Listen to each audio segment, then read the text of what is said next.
Saying congratulations on the brand new album. I've been able to take a listen and it's absolutely fantastic. So congratulations. Oh, thanks very much.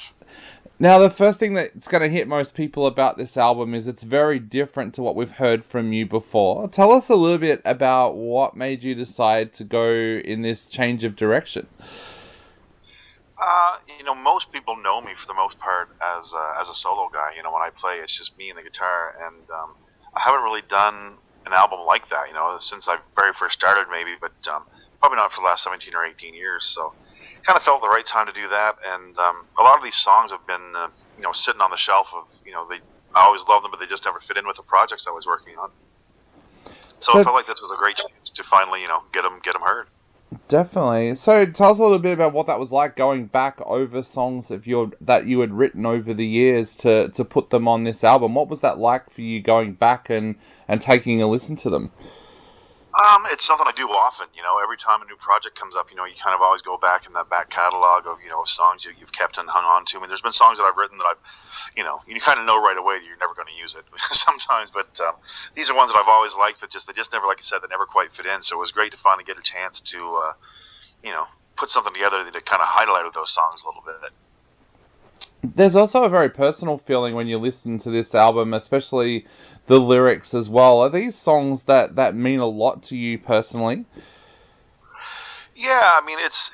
I think a lot of that comes from it just being me and the guitar too, which I think kind of creates an automatic or a natural intimacy when you hear somebody singing and it's just their voice and guitar. But yeah, all the songs, most of them were written before coming into this project, but a few of them were written, in the last few months before we recorded. So, it was kind of fun just seeing how all that kind of tied together, from songs that I've been sitting on and songs that came up, right before we went to the studio.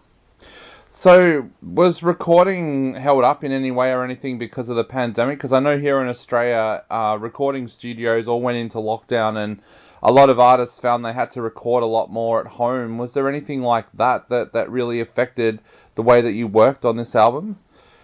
Well, I recorded an album, I should say, back in the spring, and it was a full band album.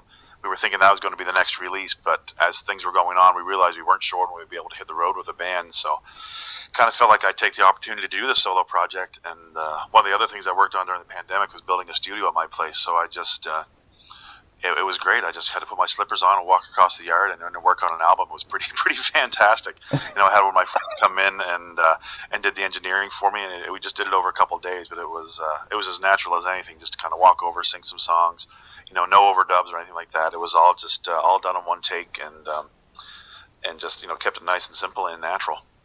Now, a lot of musicians say that they love to work at home, and then others tell me stories about the fact that they find that it's really hard to get motivation to record when they're at home like that because they don't have the pressure of the studio. How did you find that? It sounds like you actually enjoyed being able to work from home. Lots of times I kind of have a rule when I record that I want to do it away from home because just for that reason, I want to be able to just focus in, and not worry about home stuff. But we did it over our Thanksgiving weekend here, which is lots of families get together. So my girlfriend took off to be with her family, so it was just me and my friend here. So it kind of felt like work. And I'm fortunate enough, my studio is a separate building from the house. So when you step in here, it's got the convenience and the comfort of home, but also it's enough that it feels like you got to work when you get in here. And fortunately, I was good enough. Focused enough to just come in and do the work and not get too distracted by laundry or anything like that. Yeah. How did it feel not having a band to bounce ideas off as well? That would have changed things up a little bit for you. Yeah, I mean, a lot of the idea sharing is done in the writing process, lots of co-writes and that kind of thing. So that was all kind of done before we came in. But for the most part, a lot of the songs I didn't really know that well. We'd written them and I kind of went over them a couple times in my head to make sure, I wasn't going to be, struggling. But I kind of wanted it to be a little bit, just a little bit more natural, a little more rely on my instincts, I guess. So I didn't know the songs that well coming in, so it was kind of fun to just play music and record it as it happened, and kind of keep it spontaneous and not too thought out. I find if I think about it too much, you start to get a little bit predictable and do the same things over and over again. So I just decided to shake all that off and just go in and record, which is tougher to do with a band. So it was kind of fun doing it on my own. Now, you do have some guests that come in as well, of course, people like Tara Spencer, Tell us a little bit about the guests that you brought in to work on this album and why you chose them for the different parts that you chose them for. Well, Ryan, who sang on one of the songs, we've co-written before a bunch. He also did the artwork for the album. A really good friend of mine, and just lives close by. So he got home from Thanksgiving with his family and popped over and sang. Tara was kind of the same thing. She wrote another song with me, but I got her to sing on "Raise Up Your Glass," a different song than what she wrote. And again, I just went by voices, and I wanted friends, and I wanted everybody to come here and be in the room with me too. I didn't want it to be overdubs. Like I didn't send the tracks, and they didn't do them in their own time. They showed up here. We stood side by side when they sang the songs, which is I don't know that's how I love to do it. It's the way to make music for me for sure. Now, as we mentioned before, we're used to hearing you do blues music, but there's a very big folk element and a very big gospel element as well on this album. What kind of music did you grow up listening to that you feel inspired yourself as a musician? All kinds of stuff. I like a lot of people. I was at the mercy of whatever my parents and my brothers had in their tape collection. So there was everything from Johnny Cash and Willie Nelson, the Statler Brothers, to Quiet Riot and Thin Lizzy, whatever my brothers had. So it was all that was going on, and I've always kind of been a bit of a sponge, and then I kind of first heard blues and that kind of stuff when I left home, to go to school after high school, and first time I heard blues live at a bar, that I was totally hooked, and then kind of started digging into that music a little bit more. And the more I dug into it, the more I went into it. But I've always just loved everything. But I can't shut off my love of folk songs and country songs, and as much as I can't shut off my love of blues songs and then R&B. Now, talking of the gospel side of things, the cover on here of "People Get Ready" is absolutely amazing. What made you decide to cover that track, and what was it like covering it? I've sang that song many times live, and it's always been one of my favorite things to do at shows. I get the audience singing along and that kind of stuff. And when I had the girls come in, Micah Reaney and Mahalia Smith, who I've sang with quite a bit in the last couple years, that was totally a spontaneous moment in the studio. That was just, I knew they were coming in, so I thought I should print the lyrics off just in case we can do this one. And they might have sang it before, they heard it before, but I don't think they'd actually sang it. So just gave them the words, and we started playing it. And the take that's on the recording on the album, that was the first take they did. That was the first time they'd sang that song, and it was perfect. Just letting them do what they do and having them rely on their instincts was the best thing that could happen for that song. Yeah, definitely. How do you find it when you do a cover and you need to make the track your own? Like, I know there's a lot of bands out there these days that do a cover and it sounds exactly like the original, but your arrangement and everything with this track is stunning. How do you go about approaching a song that you're going to cover so that you kind of make it your own song? I've never been one to learn things note for note. A lot of that was my musical limitations when I first started, I think.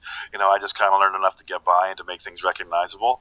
But I guess I look at covering somebody's songs almost like sharing somebody else's story. You're never going to be able to tell it the way that you do. You aren't going to have the same inflections. You aren't going to have the same history with the story. So you just kind of got to put your own spin on it. And I guess pretty much I don't try not to sound like what the song I'm covering, but I definitely don't try to sound like it. I just kind of do my thing and hope it gels.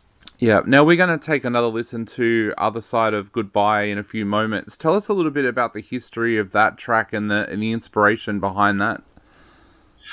Tara Spencer and I wrote that one together, and that was the first song we'd written together. We've written a few since, and she brought the bulk of that song in. It was her first time writing. And lots of time when you write with somebody the first time, it's almost like an awkward first date. You aren't quite yourself yet. You aren't quite sure who the other person is. You kind of fumble a little bit. But Tara and I sunk in pretty quick. She's fantastic, and I love a good heartbreak song, and that's what she brought to the table. And it's just it's a song that's a lot of fun to sing. And sometimes I find, when I write with somebody, you don't always hit that groove that's going to turn into a song you want to sing, but with her, it was instant. So, Matt, tell us a little bit about what you've got planned for the rest of the year now. I'm not sure where Canada is with the pandemic. I know here for us, we're opening up to the point where we've got the Foo Fighters playing in our city tomorrow night. So, where is Canada at the moment at opening back up, and what are your plans for the rest of this year? In the next couple months, if all goes the way they're saying it's going to, we're going to be full open, which will be fantastic. So starting next week, I've got a tour that's all booked up. It's mostly actually it's gigs that were booked 2 years ago that we're finally able to do, and but it's going to be full capacity, which is I'm just looking forward to having full rooms. You know, I was fortunate enough over the last couple of years to have a few shows, but we were with reduced capacity and not quite a full house, which is fine, but there's nothing that beats a full room with people ready there for a show. So we've got that tour coming up. That's about a month, and I've got 3 weeks in the States coming up pretty soon. And hopefully some summer festivals, and I got a couple months coming up in Europe. So, yeah, just things are starting to come in, and we're starting to feel confident they'll actually happen, which we haven't had that feeling for a couple of years. Definitely, yeah, we're getting that feeling here as well. Well, we're going to take another listen to Other Side of Goodbye on our show now, but what would you like to say to everybody out there before they go out and grab a copy of House to House? Oh, what do I want to say to everybody? I've never had this opportunity before. Yeah, I hope everybody's doing good, and I hope the songs make them feel good. For me, it was just a chance to, put some songs out there that